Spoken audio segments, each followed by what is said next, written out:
Bum, bum, bum, bum, bum, bum, bum, bum, bum. Bum, bum, bum, bum, bum. Bum, bum, bum, bum, bum, bum, bum. Hello, everybody. It's time for an action-packed Coffee with Scott Adams. Sometimes they don't have that much action, but this one, full of action. And you know what the first action is? I think you do. I think you do. Drew, Mark, Sharona, grab your cups, your mugs. Bruce, Beth, get ready. It's time. If you've got a cup or a mug or a glass, possibly a stein or a chalice or a tankard, maybe you've got a thermos or a flask, fill it with your favorite liquid, and join me now for the unparalleled pleasure of the simultaneous sip.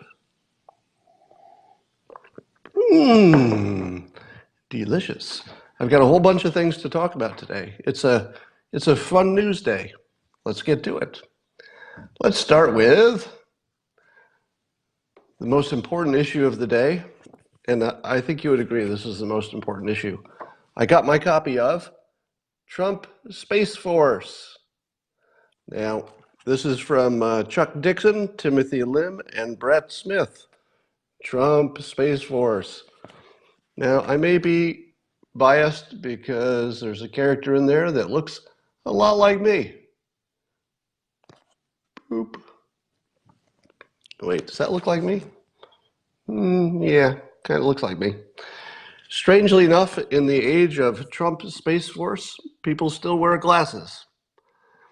Seems like we could have solved that by then, but it makes it more fun this way. All right, let's talk about Joe Biden's strategy. Is it working?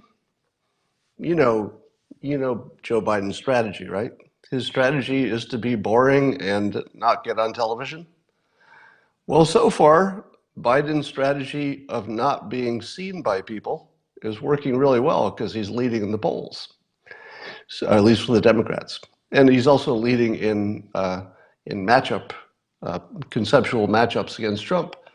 So if I were Biden, I would go with that. I would just crawl into a big old hole and pull a rock over the top of the hole and just hide there until Election Day. Because the less he talks, the better he does. But man, when he starts talking, that's going to be fun.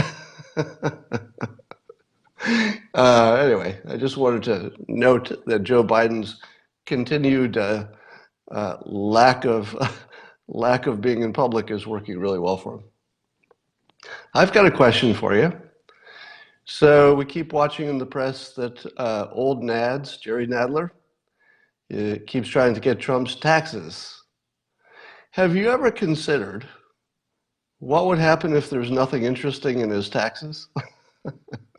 I don't know if anybody's actually considered that. Because you think to yourself, well, he wouldn't be trying so hard to hide his taxes unless there was something in there. But wasn't the president trying pretty hard to, discourage the investigation by Mueller, and then the Mueller investigation comes out and doesn't find any collusion? So the fact that the president is discouraging investigation of anything, we now know that he will discourage investigations that are a waste of time, but could kick up some negative stuff about him. His taxes are a perfect example. Now, having watched the Mueller report come out and watched that almost nobody read it, most of the government never even read it, and still they decided that they had an opinion on it, and they weren't even the same opinions.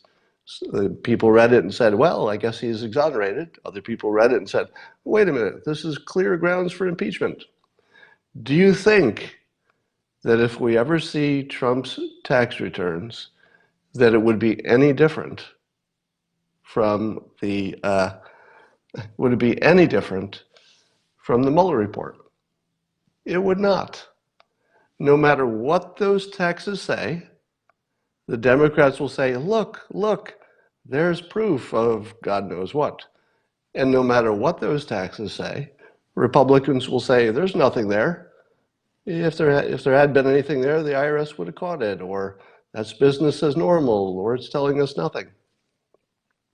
But I think the most interesting thing we might find is that it eliminates all of the, it's very likely that Trump's tax returns will show that he made maybe less money than he would like us to think, which would completely destroy the, the allegations that he was somehow profiting from Russia or whatever. And the tax returns that come after that might even be more interesting, because I suspect, I'm not sure, but I suspect that Trump revenues are down during the presidency. I would expect that for every person who has a reason to do extra business with the Trump organization, there's probably at least two people who say, I don't feel good about this. So I wouldn't be surprised about that at all. All right. There was a new study that says 60% of all male managers are, quote, uncomfortable working around women. A 32% increase over last year. I don't know if the Brett Kavanaugh stuff made a difference or what it was this past year. But imagine that, 60% of male managers don't want to be caught alone with a woman, even for just business. Not a business lunch, not a private meeting. They're just uncomfortable with it. So this is a case of, it may be that I don't know if you could say that the cure for the Me Too, the cure might not be worse than the crime, because the crime is so bad, but it's not good. And it was predictable. I predicted that when the Me Too thing first started. I said, you're going to see a great decrease in male mentoring and opportunities for women. It looks like something like that is starting to form. All right, on next topic, on Tucker, it was last night or the night before, he was talking about the question of whether there is such a thing as white privilege. So Tucker was questioning whether that's real or just our impression. And I think that's the wrong framing. The wrong framing is to say, is there white privilege or is there not white privilege? I think that gets you to a divisive place, because you just argue about, well, this evidence, that evidence. No, but nobody's going to agree on that. Here's a more productive framing. Does everybody have a path to success? Could be different paths. The path that a white person might take might be different than what an Asian American might take, which might be different from what an African American would take to success. So do they all have some kind of path that is clear? Is there a way to walk down that path? And I would say that each group has their own unique advantages and disadvantages. But it's far more productive to say, does everybody have a path? Because if they do, that's pretty good. And maybe we could widen the paths, maybe we could add additional paths. But if everybody has a path, that's a pretty good world. And let me give a specific example. As a white person, my path is quite clear. I can interact with other white people who will like me because I'm white, I suppose. It's normal for people to have more contacts within the group that they associate with. So I probably know lots of people who could help me, could give me a job, could do business with me. So I've got plenty of path as a white guy. If I were a black guy, I would also have paths, but they would be different, because I wouldn't have as many contacts within the rich white guy world, probably. But I could make them. Nothing would stop me from making them. It might be a little harder, but I could do that. However, I would have another path, which is to go to big companies who need to rebalance their, or find balance in their diversification. And there are a lot of them.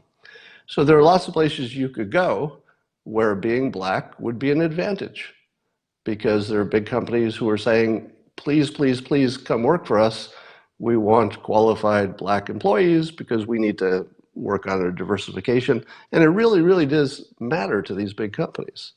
So that's an advantage I don't have. And indeed, I've told the story. I lost 2 jobs for being white. This was many years ago. But I was told directly from my bosses, and again, direct language. This is not my interpretation. They told me in direct language that they couldn't promote me anymore because I was white and male. And these corporations, one was a bank, one was a phone company, needed to work on their diversification.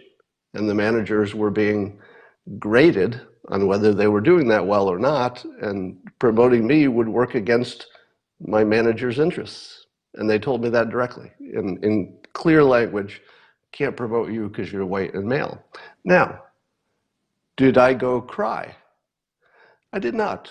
I mean, I didn't like it, obviously. Obviously, I didn't like it. It ruined 2 careers. But I also lived in a country where I have plenty of path. So I just got off that path that didn't work for me so well. Was a great path for women, was a great path for minorities of every type. They were being courted actively. So I got off of that path because that was my wrong path. And then I got on a path which was to do something artistic and use my connections, my talent and everything. So I had plenty of opportunity. I just had to change paths. So I think that's just a better way to look at opportunity is, does everybody have a path? It might be a different one. All right. I saw that Trump criticized Fox News for having a town hall with Pete Buttigieg. And I really enjoyed that, because one of the criticisms against Trump is that he has too much control over Fox News and that they're operating like a PR organ for Trump. Now, I don't think Trump was bothered even a little bit.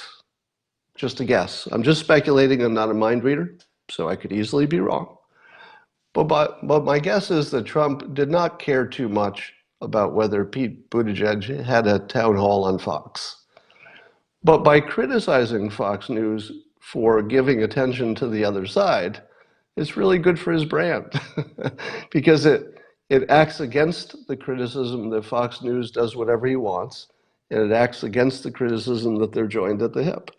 So it was actually a very clever thing for Trump to do, to criticize his friends at Fox News for doing this, because it's of no consequence. There's nobody at Fox News who took it seriously, I'm sure. Again, I'm not mind reading, but I can't imagine anybody took it too seriously.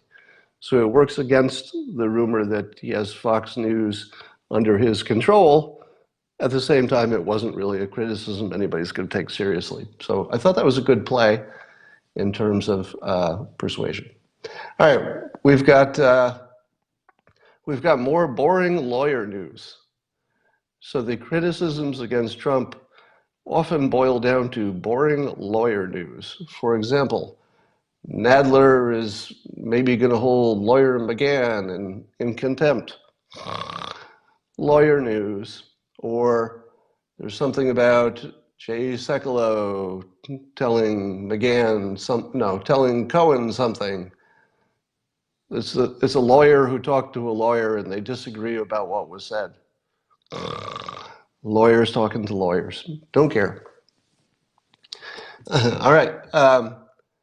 There's a new study showing that CBD, a component of marijuana, but without the getting high part, where they take the getting high part out of the marijuana and just leave the medicinal CBD part, apparently is really, really effective, like really effective, in reducing heroin cravings.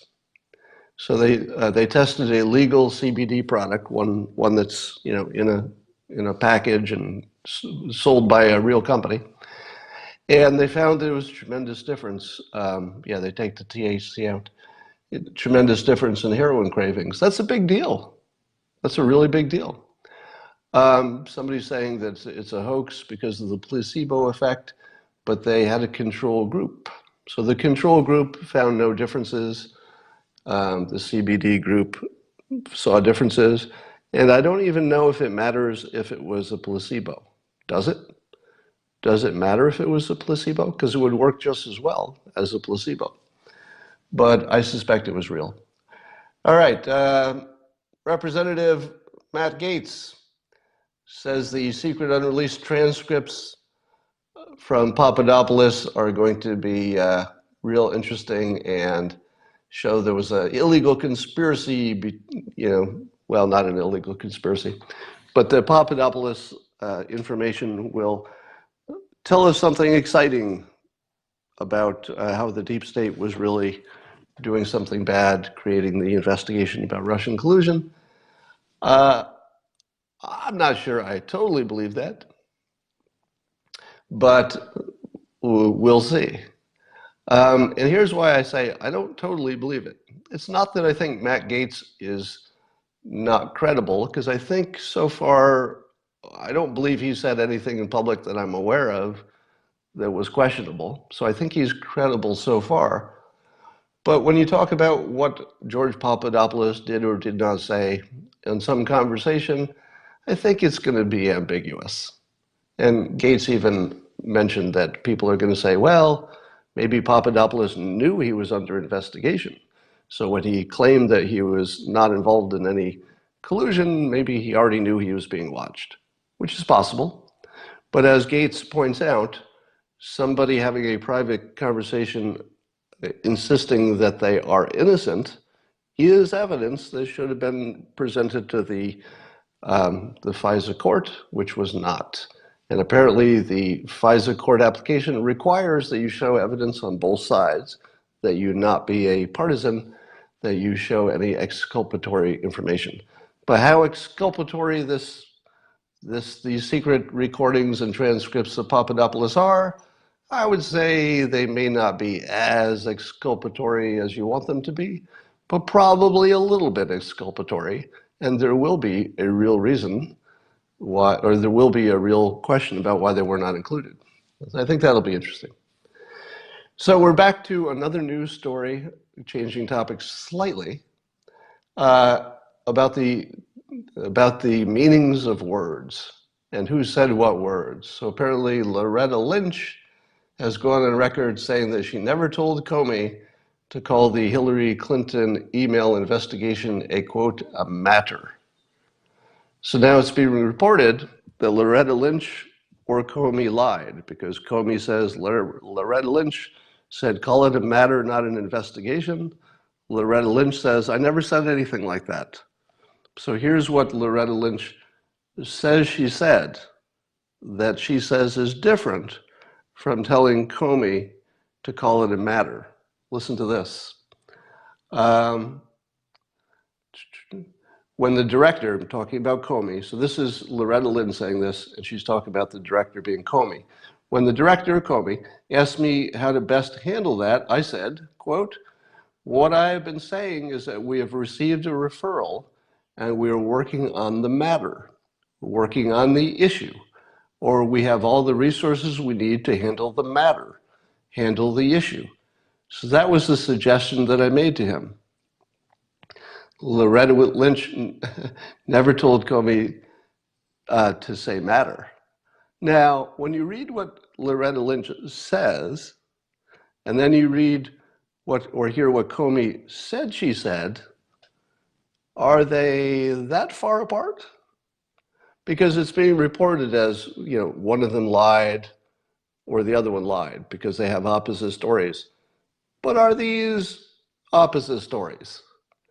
Because they don't look like opposite stories to me. The headline says opposite stories. But when you read the details, it looks a lot like what Comey said, but not exactly. So if your boss says to you, well, I'll tell you, the way I handle it is X. What does that tell you to do? It tells you to handle it the way your boss handles it, right? So if your boss is saying, well, I, the boss, use the word matter. I call it an issue. It's an issue. It's a matter. That's how I handle it. Is that different from telling your underling to use the same language? Now, Comey says it was more direct. He used this word. That sounds exactly, let me block this person. That sounds to me like two people have slightly different memories, maybe one is shading a little bit, but I'm not sure that what we have here is a smoking gun with some kind of I don't know. I just don't know that that's much new news. Let's talk about Iran. So you know, President Trump tweeted, he warned Iran to stop threatening the U.S. or it would face its, quote, official end. So when President Trump says Iran will reach its official end, what does that mean? Well, I interpret it to mean the regime. Iran, very cleverly, decided to interpret it as meaning the end of Iran, meaning, Iranian people. And so here was their response. And the way that they responded, I think, is interesting. All right. So Iran has responded, quote, goaded by the B team. Now, the B team, we're assuming means John Bolton and people who are the hawks within the administration. So Iran has decided to label the hawks within the administration as the B team. Good persuasion. Good persuasion, because they're trying to make a distinction between smart Mr. Trump. They didn't say this, but they're making a distinction. If the B team is telling Trump to get serious, they're accusing his advisors of having bad advice. This is important because they did not say big old Trump is an idiot. Now, they may have said that in other ways, in other times, but that's important. They made a clear distinction between your advisors and the leader. Watch why that's important as I continue. And they said that Trump hopes to achieve what Alexander, Alexander the Great, Genghis Khan, and other aggressors failed to do. So they're trying to recast Trump's statement that Iran would officially end, which obviously meant the administration running Iran, not the people.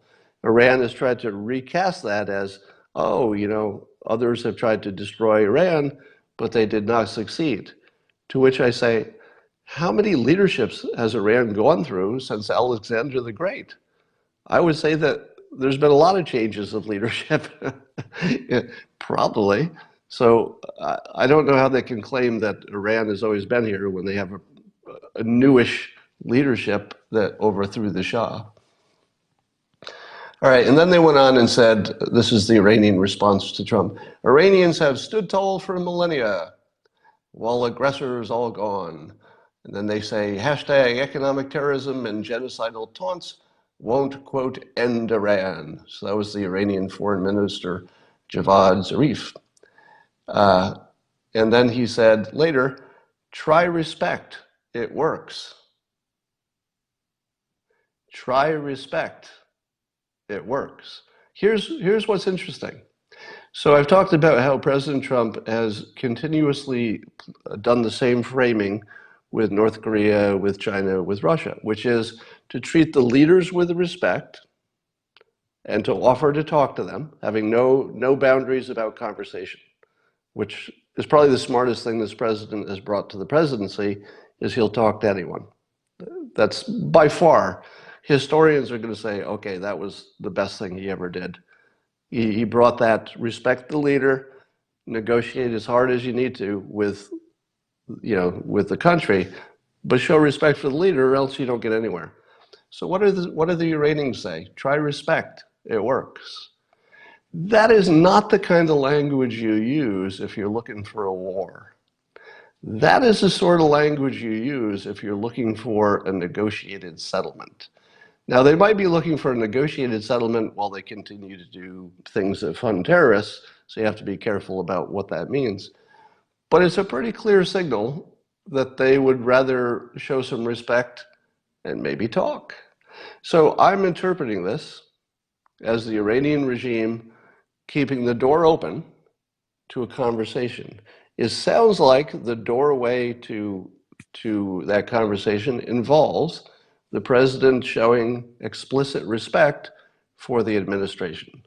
I don't know if this president can show enough respect because he's been pretty clear that he'd like that administration to go away, which is something he's not necessarily saying about North Korea, Russia, or China. So if there's any thought that that regime is going to last, and I'm sure Israel would not be too happy about that thought, We're going to find out soon, because if the president shows respect for the regime, it might be a signal he wants to talk, and he's not talking about regime change. If he does not show respect when they've shown a great opening. Basically, Iran said, what we need to talk is to show respect. And that seems like an invitation. I don't know if it's genuine, but you have to consider that at least they're open to a conversation under a certain set of conditions, which I imagine we can't meet because it would probably mean taking the economic sanctions off. So I don't see that happening. But it's interesting that they're not acting warlike. That means something. All right. There's a study that says Trump has made America less racist. I'll just let that sink in for a moment. That's right. There's a study in which apparently 2,500 people have been studied over time, the same 2,500 people, so that they can track just that group and how their feelings about race and other stuff, I guess, changes over time. What they discovered is that within this group, that their level of, let's say, prejudice about their level of anti-Black and anti-Hispanic feelings actually didn't change much at all under Obama. It didn't change in a statistical way. But under the Trump administration, it plunged. So when Trump became president, and for the time he's been president, that group of 2,500 people became substantially, it was a pretty big difference, substantially less prejudiced against, less anti-Black and less anti-Hispanic. Now, how do you explain that? Now, I don't know how to explain it.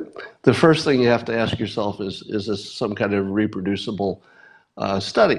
Is it something that would stand up to other polls? And the answer is, who knows? But because it sort of agrees with my impressions of the world, I give it more credibility than it deserves. So keep in mind that this kind of study is always a little sketchy. Yeah, and apparently there was a similar study about Brexit that had the same effect. Somebody was prompting me in the comments. But let's just talk about some of the reasons that that would not be a surprising result. Because it isn't surprising to me, if it's true, and if it held up with other polls, et cetera, it would not surprise me at all, and here's why. We're watching two different movies. The Democrats and the Republicans are just not seeing the same movie. To Democrats, this would be surprising, because in their movie, the president keeps doing all these secret racist whistles to his base. So from their point of view, they certainly should see the president's base getting more racist because he keeps telling them to be more racist, and it's okay with my secret racist whistle. So they should be surprised at this result of this study if it holds out to be true. But that's not what I see. I'm not in that movie. Here's the movie I'm in. See if you're in the same movie. The movie I'm in is that there are some racists like the KKK, et cetera, who are somewhat irrelevant. Like I don't really think about them too much. They're a small group. I don't identify with them. They're just not part of my consciousness. But the thing that the president has brought is this whole Americans are Americans, and we're a group, and we're going to protect each other from other countries, and that's the group. And he has consistently, in my movie, done and said things which are consistent with that. So he has consistently tried to protect the border and consistently said that it helps protect jobs at the low end, and the low end often means Hispanic and Black workers. Far too often that's the case. So, and then he did prison reform. He's had obviously plenty of Black advisors and Black appointees and Black friends. So I think that the Republicans are watching a movie in which the president is actively, aggressively, unambiguously leading his team away from racism. And here's the cool part. It's probably the least anti-gay Republican administration of all time. Not probably. It is definitely the most pro-gay, pro-LGBT administration, because Trump's always been that way. I heard on Morning Joe something that made my head almost explode.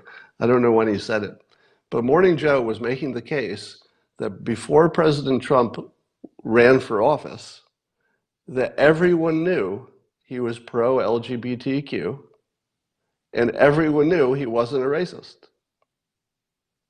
Like, this is probably blowing your mind, because I thought, is this some deep fake thing where they're putting words into Morning Joe's mouth? I thought, I'm not really hearing that, am I?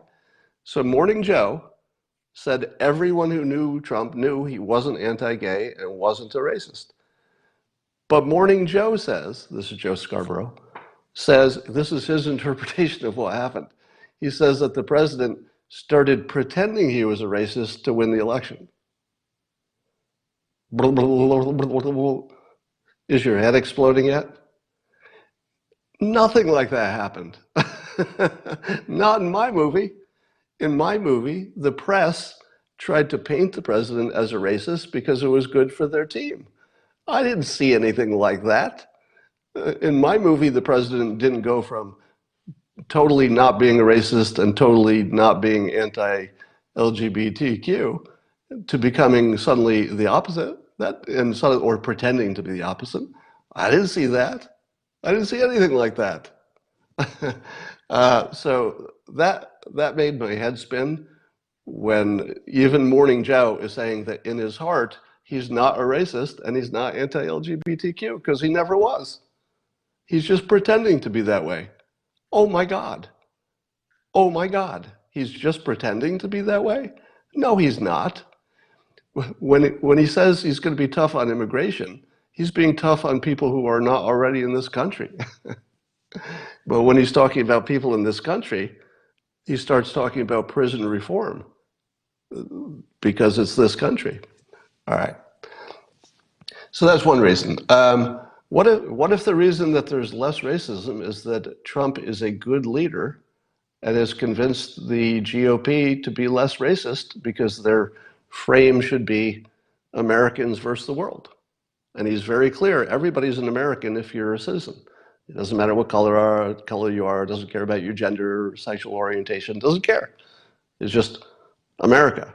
That's it. That's his frame. So you would expect that somebody who makes that frame so aggressively would convince his own side to adopt it a little bit, and they would become less prejudiced over time. Likewise, if you hear a weird noise in the background, my dog is dreaming. She's barking in her sleep. Snickers, stop barking. She does sleep barking. She's over there in the chair, sleep barking. But at the same time, you can imagine that the Democrats who believe their movie and they believe that the GOP is becoming more racist might compensate by trying to be extra non-racist to draw some comparisons between what they think mean old President Trump is doing and what they see as a good world. So in a weird way, the Democrats' movie may have convinced Democrats to act less racist as some sort of response to what they imagined in their movie was the country moving the other way. While at the same time, the other movie, Trump was convincing his base to be far less racist because he was changing the frame to, look, American, that's it. There's no deeper conversation. American, yes. American, no.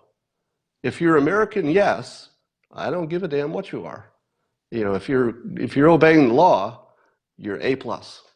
There's no other grade. If you're an American, you're obeying the law, you're great. You would expect that to make a difference over time. All right.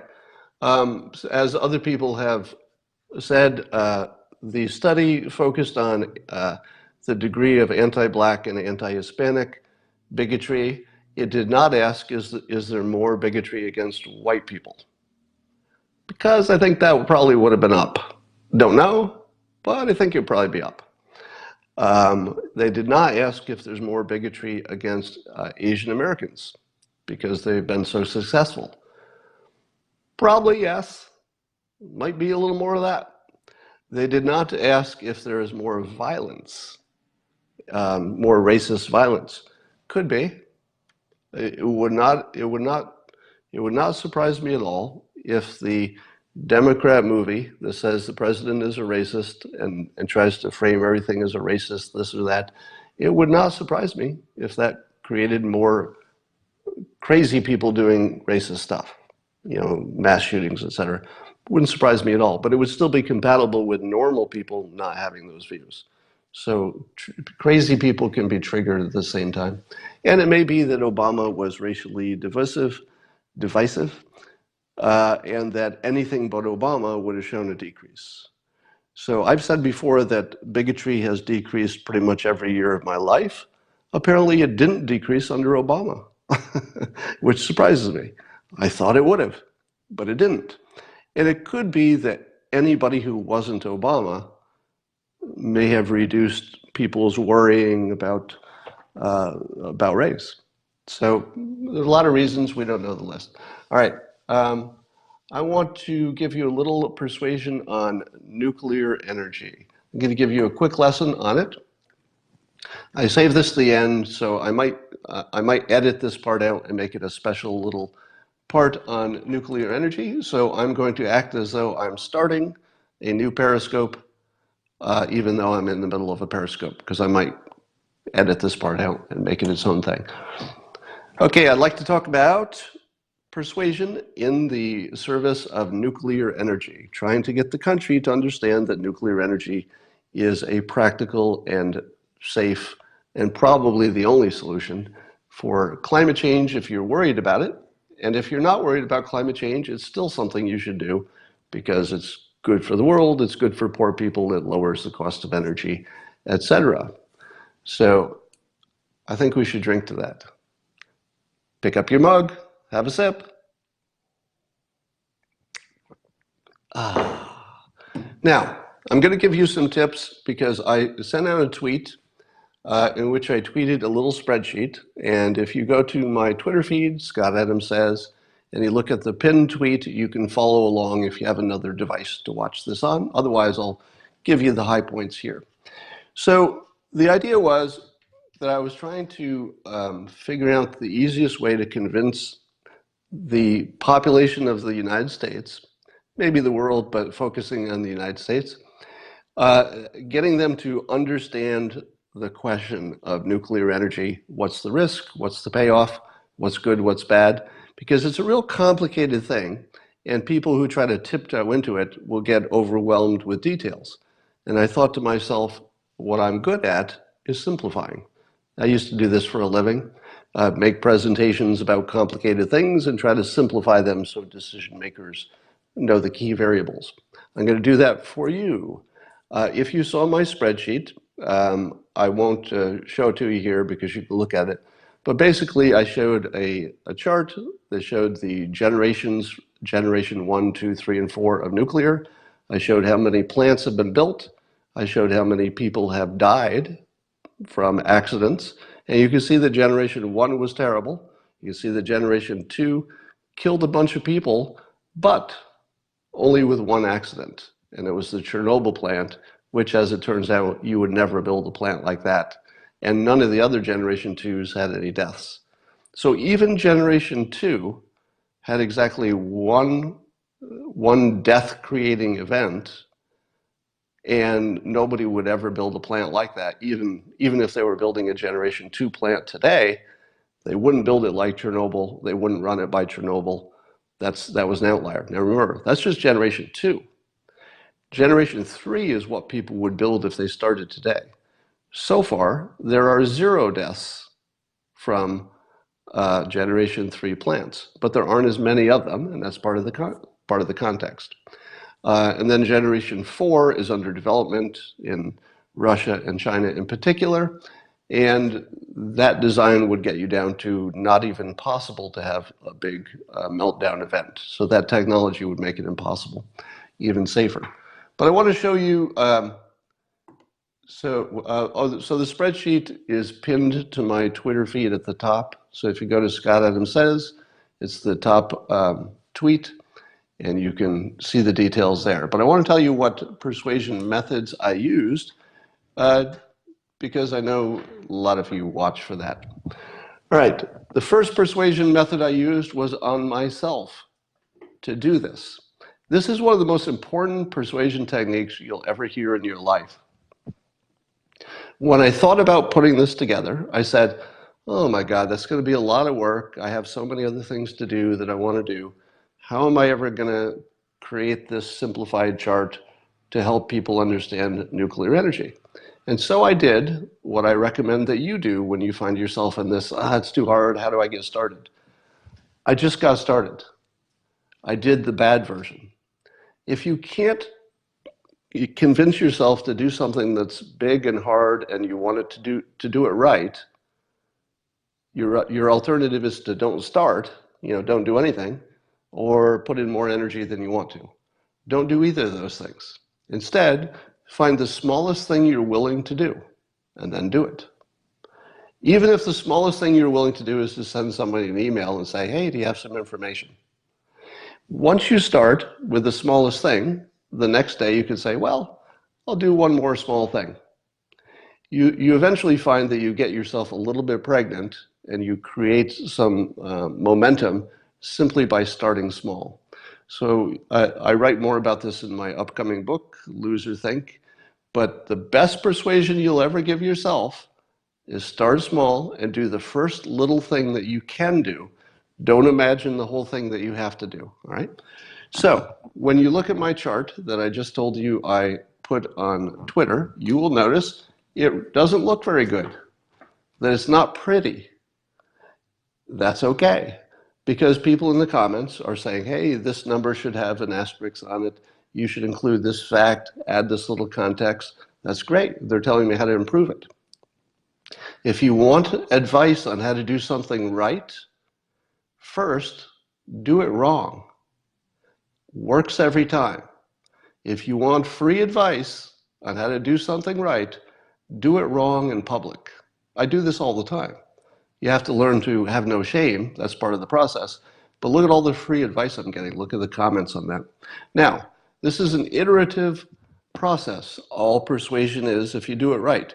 If you don't understand this next point, everything else I tell you is useless. Almost. Right? The next point is the important point. Remember this one, even if you forget all the other points. It's about iteration. Nobody is smart enough to know on the first try how to be the most persuasive. You try something, as I did, you see how people react, you fix it, you try again, you see how people react, you fix it, you try again. Persuasion is an iterative process. If you're not thinking of it that way, you're not doing it right. It doesn't matter what else you do. If you're not thinking of it as an evolution where you get smarter and smarter based on feedback, you're just not doing it right. Here are the things that are included in my tweet persuasion that you can see pinned to my Twitter feed on nuclear persuasion. You can see that iteration that I just mentioned is important. People will look at that and they'll say, for example, hey, maybe you should have given it a blue background. Maybe it shouldn't be formatted this way. Maybe you should simplify. Maybe you should add a little bit. So it will probably improve over time, and as it does, I'll retweet it. It's visual as it exists because I pasted a spreadsheet into my tweet. A tweet without a visual gets far less traffic. So if you're trying to persuade people with a tweet, put a picture there. The current picture is a terrible picture. It's not attractive. It's just a spreadsheet. And it still works because it takes up more real estate. It tells you there's something more important because there's a picture. It draws people in. But it could be much better, and it would iterate to a better picture. You want to keep people's attention. So it's not good enough that I get them to look at the spreadsheet. I've got to keep them there and spending time there.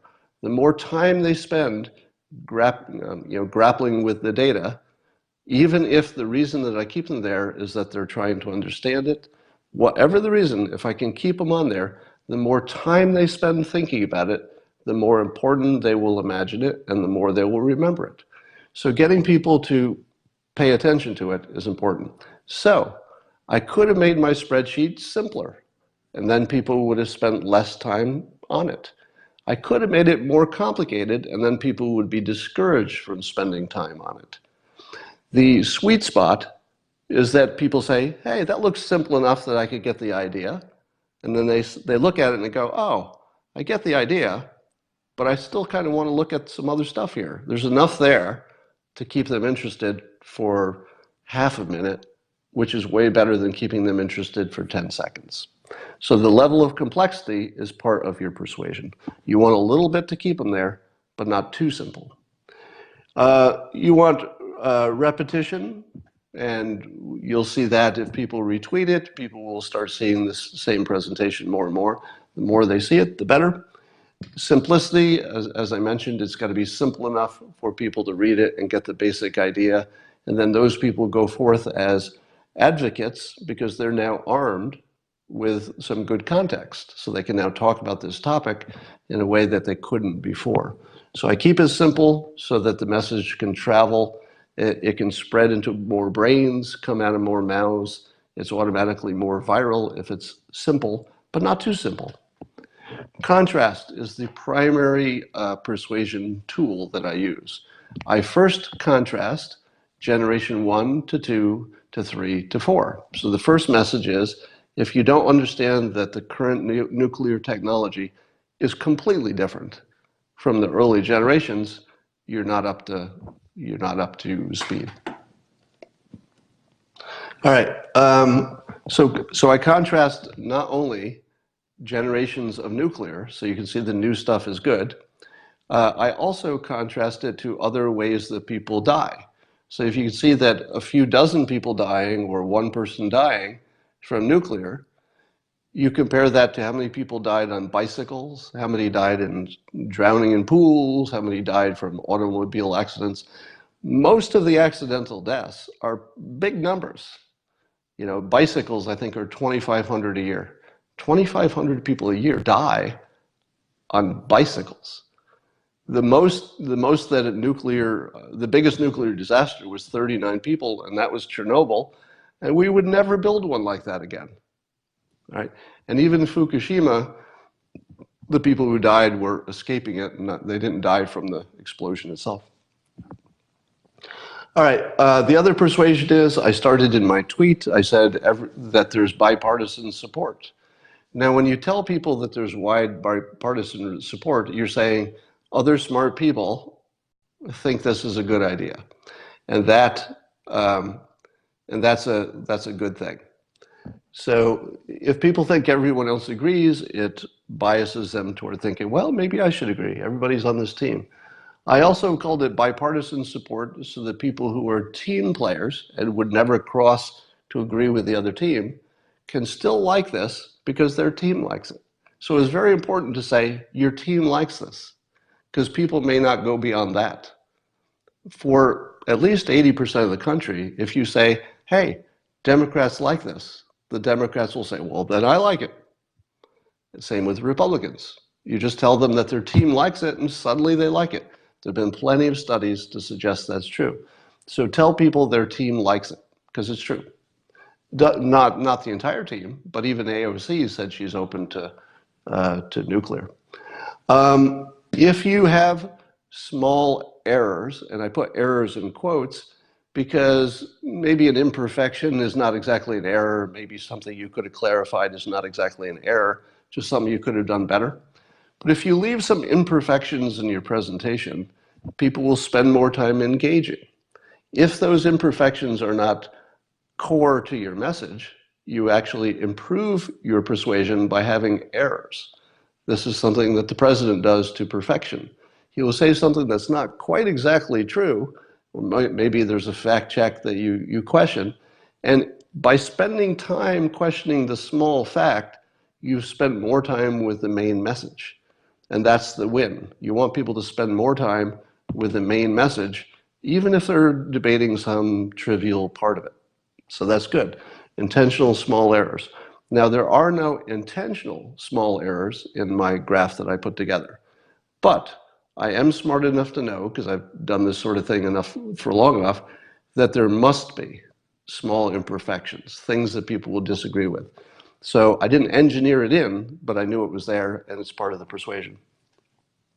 I tell people indirectly, I suggest that people who have seen this tweet, read the chart, and now have learned to understand the nuclear opportunity, I make sure that they believe that they're the smart ones.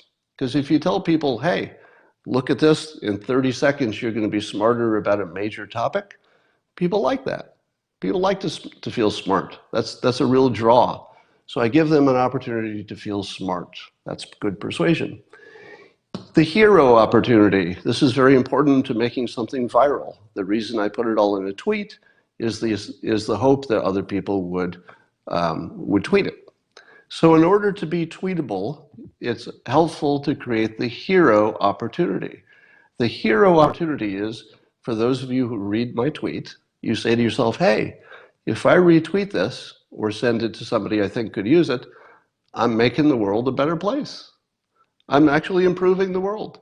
And the person who receives this will probably thank me because I've cleared up this whole nuclear energy opportunity in a way that they've never seen before. So I can be a hero in a small way, but everybody likes that. Who doesn't like being a hero? And then I also said it was a no-brainer to consider nuclear. Now, when you say it's a no-brainer, you remove people from the critical thinking process. So it's a little bit unfair, but it's also true. In other words, I'm not lying. It is sort of a no-brainer once you see the facts laid out. I would say that that's why AOC can agree with the most Republican. The reason that they can come to the same conclusion is because it's a no-brainer.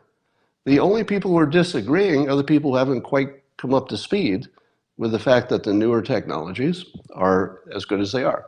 Now, thank you to Mark Schneider, who is at subschneider, SCHNEIDER, for his information to help me build this. And you should follow him on Twitter if you're not already. Now, also, I would say to Mark Schneider, you should use Interface by WinHub, my startup, to add a link on your webpage that people can contact you directly from that link, and it will open up the Interface by WinHub app that my company makes. And you could have a direct video call with Mark or schedule one, because that same link would let you schedule one. And he can help you out with some persuasion. He's already on the app, but I noticed that his webpage did not take the link that we provide and put it on the page so that somebody can contact him to schedule a phone call. And if any of you have any kind of webpage that you would like to do the same, go to wenhub.com if you've already signed up to be an expert on the Interface by WinHub app. So there are two things you need: the app, the mobile app that works on any mobile device. So if you have that, it's free, but you also want to go to the wenhub.com page, search for yourself, and that will give you the link that you can put on your webpage. Just add the link, and people can automatically be directed to a schedule or to catch you live if you happen to be live on the Interface app, and they can talk to you in person without exchanging any personal information. So that's all for now, and I will talk to you all later.